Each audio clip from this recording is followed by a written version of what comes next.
बिस्मिल्लाहिर्रहमानिर्रहीम। हज़रत साद रज़ी अल्लाह ताला अन्हु रावी हैं कि रसूल करीम सल्लल्लाहु अलैहि वसल्लम ने फरमाया, मछली वाले यानी हज़रत यूनुस अलैहिस्सलाम की वो दुआ जो उन्होंने मछली के पेट में अपने परवरदिगार से मांगी थी, ये है आयत, ला इलाहा इल्ला अंता सुब्हानका इन्नी कुन्तु मिनज़ ज़ालिमीन। तेरे अलावा कोई मबूद नहीं, तू पाक है, बिला शक मैं जालिमों में से था। जो मुसलमान शख्स इस दुआ के ज़रिए अल्लाह से कोई चीज़ मांगता है तो अल्लाह ताला इसका सवाल पूरा करता है। तशरीह: हज़रत यूनुस अलैहिस्सलाम का किस्सा मुख्तसर तौर पर यह है कि अल्लाह ताला ने इनको शहर नैनवा के रहने वालों की तरफ इनकी हिदायत के लिए भेजा था।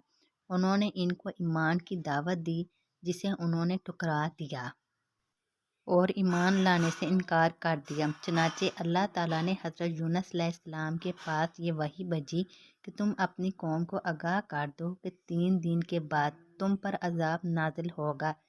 हज़रत यूनुस अलैहिस्सलाम ने इनको आगाह कर दिया और खुद इस शहर से निकल गए। वक़्त मुकर्रर पर एक स्याह अब्बर ज़ाहिर हुआ और करीब होते होते इस शहर पर आकर रुक गया और इसमें से एक किस्म का धुआं निकलने लगा।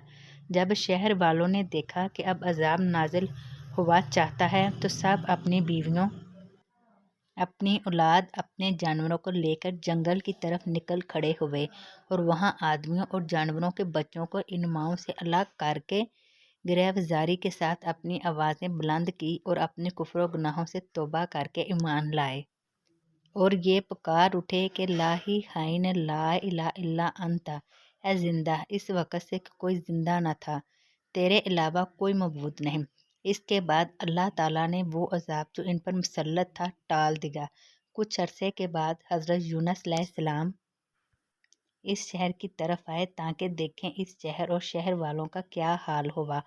उन्होंने दूर से देखा कि शहर इसी तरह आबाद है जिस तरह के पहले था और शहर वाले जिंदा सलामत हैं।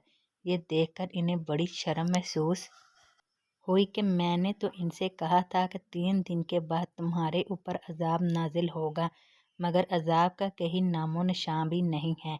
इन्हें इस बात की खबर नहीं थी कि अजाब तो नाजिल हुआ था मगर टाल दिया गया। बहरकैफ वो ये सोच कर कि ऐसी सूरत में शहर जाना मुनासिब नहीं है, वहाँ से वापस हुए और दरिया पर पहुँच कर ताकि इस पार चले जाएं कश्ती तैयार थी। वो कश्ती में बैठ गए। इनके बैठते ही ऐसा महसूस हुआ जैसे कश्ती अपनी जगह पर जम गई हो। बहुत ही कोशिश की गई मगर कश्ती ने हिलने का नाम भी न लिया। मुल्लाहों ने कहा कि ऐसा मालूम होता है कि इस कश्ती में कोई ऐसा गुलाम बैठा हुआ है जो अपने मालिक से भाग खड़ा हुआ है, इसीलिए ये कश्ती नहीं चल रही। और ये कहकर उन्होंने कश्ती में बैठे हुए तमाम मुसाफिरों में कुरा डाला और कुरा में हज़रत यूनुस अलैहिस्सलाम का नाम निकला। हज़रत यूनुस अलैहिस्सलाम ने कहा कि बेशक मैं ही भागा हुआ गुलाम हूँ। इसके बाद खुद ही वो दरिया में कूद गए और एक मछली ने अल्लाह के हुक्म से इन्हें निगल लिया। अल्लाह ने मछली को हुक्म दिया कि इन्हें अपने पेट में महफूज रखा जाए।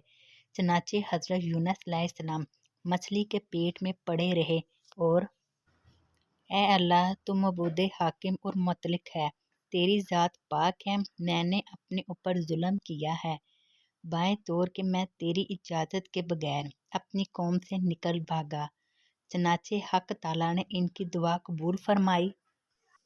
मछली इन्हें लिए दरियाए नील, दरियाए फारस, दरियाए दजल में फिरती रही और हज़रत यूनुस अलैहिस्सलाम बारगाह इलाही में ये अर्ज़ करते रहे, आयत ला इलाहा इल्ला अंता सुब्हानका इन्नी कुन्तु मिनज़ ज़ालिमीन। और मछली को हुक्म दिया कि इन्हें नसीबीन के साहिल पर के जो शाम के एक शहर है अपने पेट से निकाल दे। मिशकातुल मसाबी हदीस नंबर 2319।